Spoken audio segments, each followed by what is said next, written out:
다 같이 신앙 고백하시겠습니다. 나는 전능하신 아버지 하나님 천지의 창조주를 믿습니다. 나는 그의 유일하신 아들 우리 주 예수 그리스도를 믿습니다. 그는 성령으로 잉태되어 동정녀 마리아에게서 나시고 본디오 빌라도에게 고난을 받아 십자가에 못 박혀 죽으시고 장사된 지 사흘 만에 죽은 자 가운데서 다시 살아나셨으며 하늘에 오르시어 전능하신 아버지 하나님 우편에 앉아 계시다가 거기로부터 살아있는 자와 죽은 자를 심판하러 오십니다. 나는 성령을 믿으며 거룩한 공교회와 성도의 교제와 죄를 용서받는 것과 몸의 부활과 영생을 믿습니다. 아멘.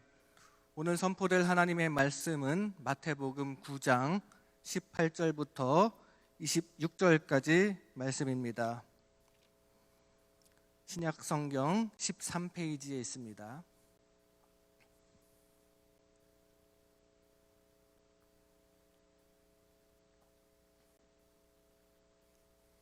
마태복음 9장 18절부터 26절까지 말씀을 봉독해 올리겠습니다. 예수께서 이 말씀을 하실 때 한 관리가 와서 절하며 이르되 내 딸이 방금 죽었사오나 오셔서 그 몸에 손을 얹어 주소서. 그러면 살아나겠나이다 하니 예수께서 일어나 따라가시매 제자들도 가더니 12해 동안이나 혈루증으로 앓는 여자가 예수의 뒤로 와서 그 겉옷가를 만지니 이는 제 마음에 그 겉옷만 만져도 구원을 받겠다 함이라. 예수께서 돌이켜 그를 보시며 이르시되 딸아 안심하라 내 믿음이 너를 구원하였다 하시니 여자가 그 즉시 구원을 받으니라. 예수께서 그 관리의 집에 가사 피리 부는 자들과 떠드는 무리를 보시고 이르시되 물러가라 이 소녀가 죽은 것이 아니라 잔다 하시니 그들이 비웃더라. 무리를 내보낸 후에 예수께서 들어가사 소녀의 손을 잡으시매 일어나는지라. 그 소문이 온 땅에 퍼지니라. 아멘. 우리 서로 인사하겠습니다. 당신은 하나님의 은혜를 입은 사람입니다. 당신은 하나님의 은혜를 입은 사람입니다. 이 시간 안심하라 내 믿음이 너를 구원하였다 라는 제목으로 하나님의 은혜를 나누겠습니다. 오늘 말씀은 혈루증 여인 이야기와 또 예수님께서 관리의 딸을 살리신 이야기입니다. 같은 내용이 마가복음과 누가복음에도 있지만 마태는 앞단락의 내용인 새로운 복음, 즉 새 포도주 비유와 문맥적으로 연결시킵니다. 그럼으로써 새로운 복음의 본질에 대해 이 이야기, 오늘의 이 이야기를 통해서 다시 한번 강조하는 중입니다. 옛날의 율법이나 규례에 비해 새로운 복음은 주님께서 우리를 구원하시고 소망을 주시고 실제로 고쳐주시는 아주 은혜로운 것입니다. 특히 오늘 말씀은 주님께서 우리를 고쳐주시는 치료의 은혜가 담겨있는 말씀입니다. 그렇다면 주님께서는 어떻게 우리를 고쳐주십니까?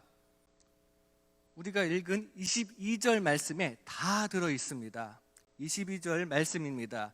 예수께서 돌이켜 그를 보시며 이르시되 딸아 안심하라 내 믿음이 너를 구원하였다 하시니 여자가 그 즉시 구원을 받으니라. 먼저 주님께서는 위로하심으로 우리의 마음을 치유하십니다. 22절 상반절에 보니 예수께서 돌이켜 그를 보시며 이르시되 딸아 안심하라 라고 위로해 주셨습니다. 사실 당시 문화와 정결 규례에 따르면 이 혈루증 걸린 여인은 예수님을 만지면 안 됐습니다. 아니 이 여인은 그 누구라도 함부로 건들면 안 되었습니다. 예수님께 다가가는 것이 정결 규례에 맞지 않아서 벌벌벌 떨고 있었으면서도 담대하게 믿음으로 옷자락을 만진 이 여인에게 예수님께서는 위로의 말씀을 하십니다. 딸아 떨지 말고 안심하라. 24절에는 그 관리의 딸이 죽은 것이 아니라 잔다라고 선포하십니다. 안심하라. 죽은 게 아니라 자는 거야 하면서 위로를 해주십니다. 이렇게 주님께서는 위로하심으로 우리의 마음을 치유하십니다. 율법이나 또는 옛날부터 있었던 규례, 법칙 이런 것들은 우리를 위로할 수 없는데 우리 주님께서는 그것을 하십니다. 우리를 위로하십니다. 만약에 이 혈루증 여인이 예수님이 아니라 무슨 서기관이나 바리새인을 만졌더라면 어떻게 되었을까요? 당장 어떤 정죄를 받고 사람들 앞에서 수모를 당했을지도 모릅니다. 생각만 해도 끔찍합니다. 이 여인은 주님을 만지기 전에도 어쩌면 내가 그런 수모를 당할지도 모르겠다 하는 생각이 있었을 것입니다. 그러나 이 여인은 믿었습니다. 내가 예수님을 만지기만 하면 병이 나을 것이다. 이 믿음은 우리 주님의 능력을 믿는 믿음입니다. 또 만져도 예수님께서는 긍휼히 여기실 것이야 하는 믿음이 있었습니다. 그리고 그 믿음으로 주님의 능력만 의지하였던 이 여인에게 우리 주님은 안심하라고 말씀하십니다. 아주 정답게 말씀하십니다. 딸아, 안심하라. 12년 동안 혈루증으로 고생만 하면서 이런 위로의 말을 들어본 적이 있었을까요? 앞달락의 낡은 가죽부대 이야기를 통해 예수님께서는 새로운 복음의 본질을 말씀하십니다. 낡은 가죽부대에 의하면, 즉 율법에 의하면 혈루병에 걸린 것을 그냥 죄의 값으로만 여깁니다. 죄를 지었으니 당연히 벌을 받은 것이고, 그리고 부정하다고 하여 사람들은 그 여인을 배척할 뿐입니다. 아무도 위로해 주지 않습니다. 그런데 새 포도주인 복음은 딸아 안심하라 라고 위로해 줍니다. 낡은 가죽부대는 어찌하여 너희 선생은 세리와 죄인들과 함께 잡수십니까? 식사를 하십니까? 라고 할 때 새 포도주는 내 믿음이 너를 구원하였다 하시고 그 여인에게 구원의 은혜까지 베풉니다. 이러한 위로와 소망의 말씀, 그것이 바로 우리가 받아들이고 있는 복음이요 은혜입니다. 이사야 40장 1절에는 이렇게 증거합니다. 너희의 하나님이 이르시되 너희는 위로하라, 내 백성을 위로하라 라고 선포합니다. 복음은 이렇게 우리에게 위로와 소망을 주는 말씀입니다. 이 위로는 이어서 한 소녀를 살리는 기적으로 이어집니다. 하나님의 아들께서 한 이름 없는 소녀를, 그것도 죽은 시신의 손을 잡으십니다.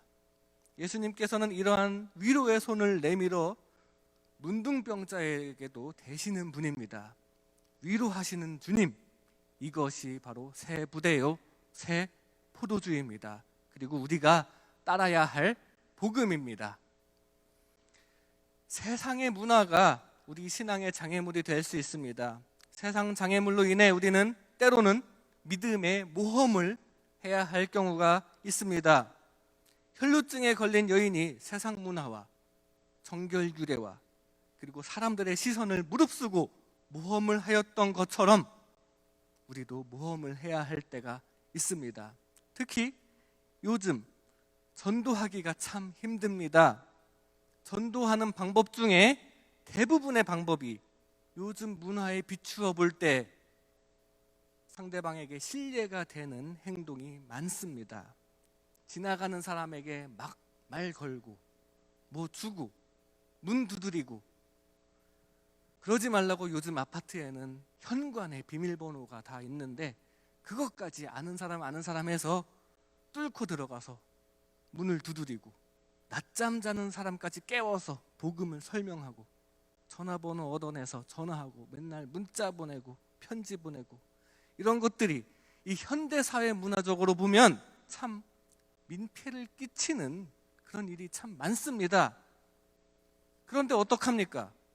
만민에게 복음을 전파하라는데, 사명이 있는데, 그렇게라도 해서 한 명이라도 더 구원받을 수 있다면 그게 더 중요한 건데, 주님을 위해 살면서 세상에서 따가운 눈총을 받을 때 있습니다. 그럴 때 주님께서는 반드시 위로하십니다. 안심하여라. 너는 믿음의 모험을 했고 이제 병이 나았다. 이 믿음의 모험을 하였던 혈루증 여인을 위로하시는 주님의 위로와, 그리고 그 위로하시는 주님을 믿는 믿음 가운데 우리 모두 늘 승리하시기를 바랍니다. 주님께서는 위로하십니다. 또 주님께서는 또 어떻게 우리를 고쳐주십니까? 주님께서는 믿음을 가진 우리의 육신을 치료하십니다. 믿음을 가진 우리의 육신, 즉 믿는 자를 치료하십니다. 22절 말씀 중반에 보면 내 믿음이 라고 말씀하십니다. 내 믿음이 필요하다는 말씀입니다. 예수님의 겉옷자락이라도 만지면 구원을 얻겠다는 이 절대적인 믿음을 가졌던 여인에게 구원을 주십니다. 18절 상반절에 예수님께서 이 말씀을 하실 때 한 관리가 와서 절하며 라고 증거합니다. 소녀의 아버지인 이 관리는 예수님께 절했습니다. 예수님에게 죽은 자를 살리실 수 있는 능력이 있다는 믿음이 있었기 때문입니다. 그래서 25절에 보니 예수님께서는 무리를 다 내보낸 후에 예수께서 들어가사 소녀의 손을 잡으심에 일어나는지라 라고 증거합니다. 예수님께서는 믿지 않고 의심하는 무리를 다 밖으로 내보내셨습니다. 병행 구절인 마가복음 5장 40절에는 이렇게 증거합니다. 그들이 비웃더라. 예수께서 그들을 다 내보내신 후에 아이의 부모와, 이렇게 예수님을 믿었던 이 아이의 이 부모와 또 자기와 함께한 자들, 예수님과 함께한 자들은 베드로와 야고보와 요한이었습니다. 그들만 데리시고 아이 있는 곳에 들어가사라고 마가복음에는 증거합니다. 믿지 않고 있는 구경꾼들을 다 내보내시고 믿음의 소수 정예 멤버만 데리고 들어가셨던 것은 그 공간에 믿음이 충만해야 했기 때문입니다. 그리고 그 믿음 충만한 가운데 그 아이가 일어나는 기적이 일어났습니다. 주님께서는 믿음을 가진 우리의 육신을 치료하십니다. 규례나 형식을 지키는 가운데 치유하시는 게 아니라 우리의 믿음 가운데 치유하십니다. 혈루병은 이 혈루의 근원이 잘못돼서 피가 계속 나오는 병입니다. 이 혈루병은 우리 죄의 병을 암시하기도 합니다.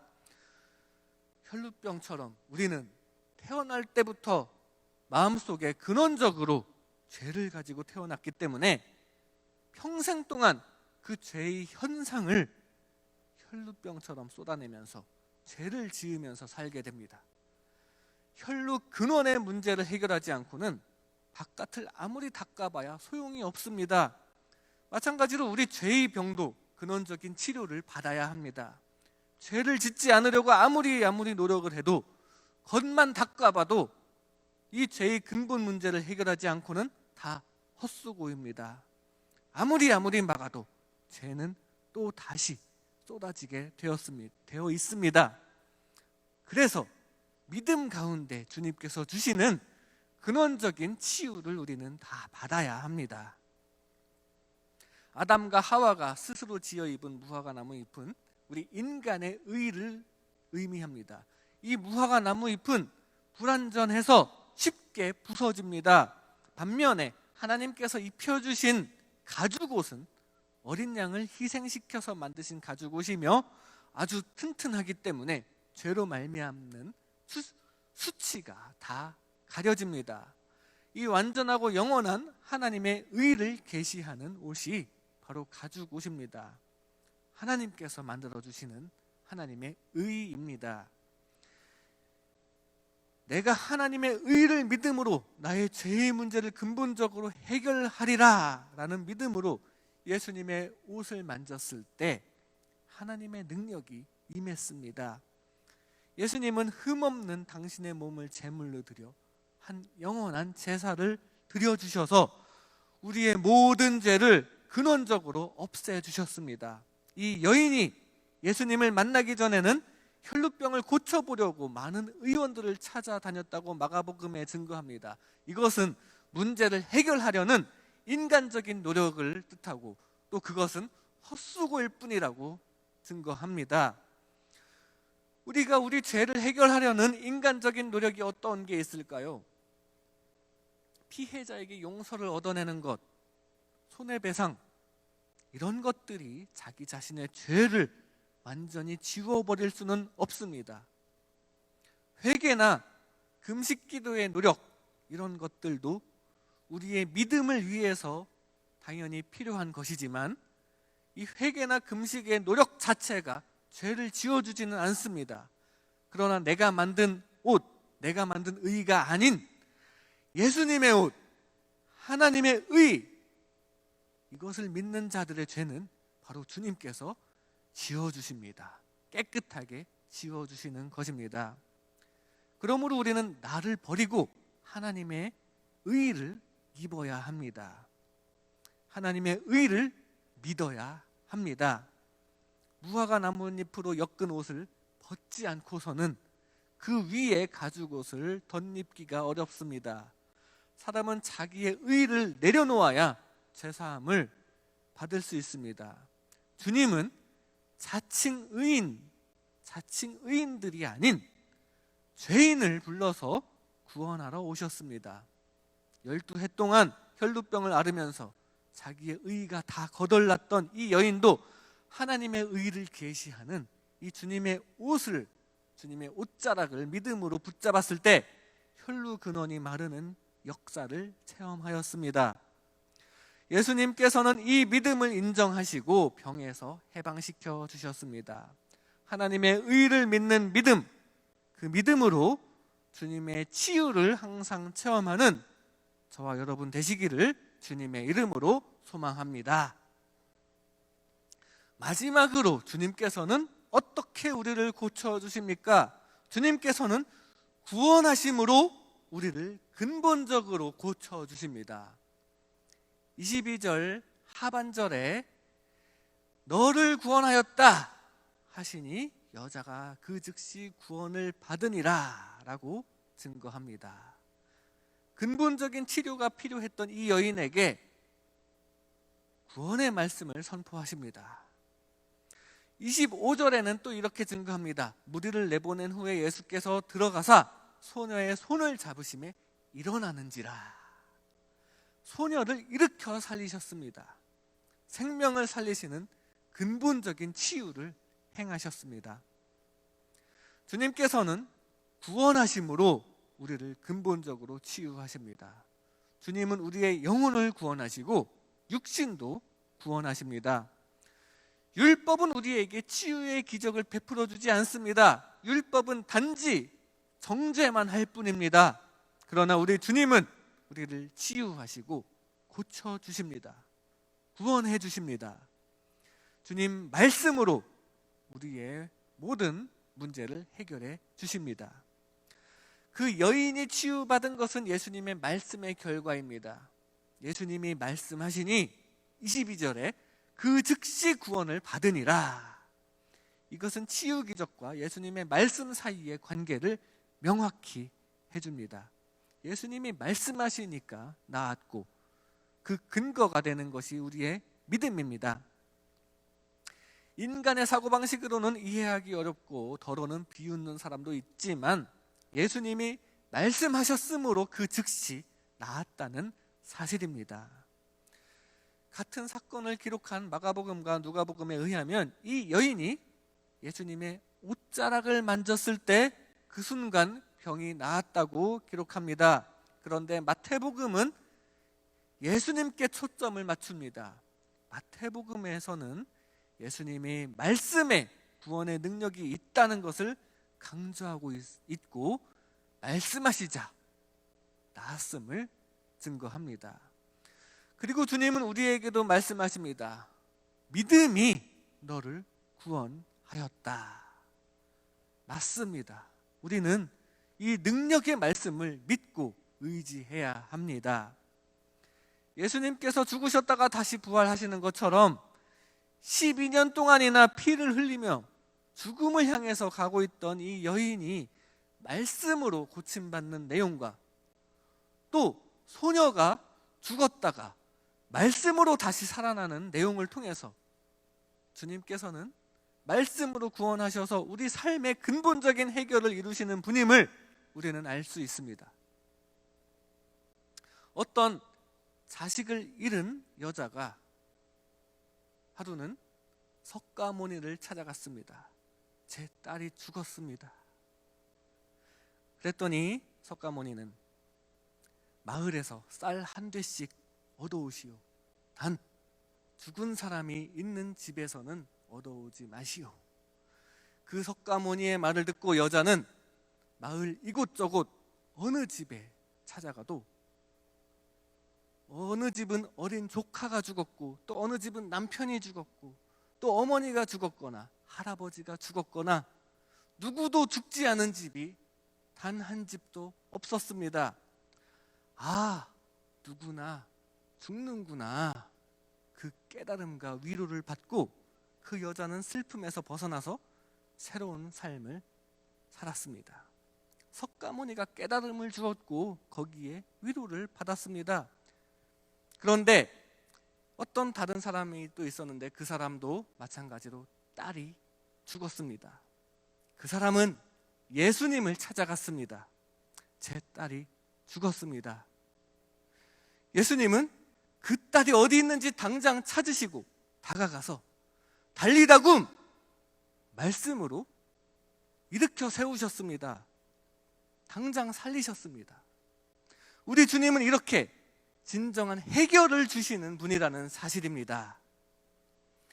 이 죽었던 소녀의 주변 사람들처럼 믿지 않는 사람들은 신앙생활하는 사람들을 비웃습니다. 하나님이 어디 있냐? 어디 보여줘 봐라 하면서 시간을 들여서 예배하고 정성을 들여서 예물을 바치는 우리들을 비웃습니다. 그러나 죽은 소녀가 깨어나듯 예수님도 부활하실 것이고 성도들의 몸도 부활하여 구원을 얻게 됩니다. 그 엄청난 기적으로 우리 인류의 근본적인 해결, 즉 구원을 이루실 주님을 우리는 믿고 의지해야 합니다. 그 주님만 항상 믿고 의지하는 저와 여러분 되시기를 주님의 이름으로 권면합니다. 이 시간 안심하라, 내 믿음이 너를 구원하였다 라는 제목으로 하나님의 은혜를 나눴습니다. 안심하라, 주님께서는 우리를 위로하십니다. 내 믿음이, 주님께서는 믿음을 가진 우리를 치료해 주십니다. 구원하였다, 근본적인 치유, 즉 영혼의 구원으로 근본적인 해결을 주시는 주님을 믿고 의지해야 합니다. 오늘 여러분의 기도에 이 기도를 더하면 좋겠습니다. 주여, 주님이 주시는 위로와 치료와 구원의 은혜가 가득하도록 도와주시옵소서.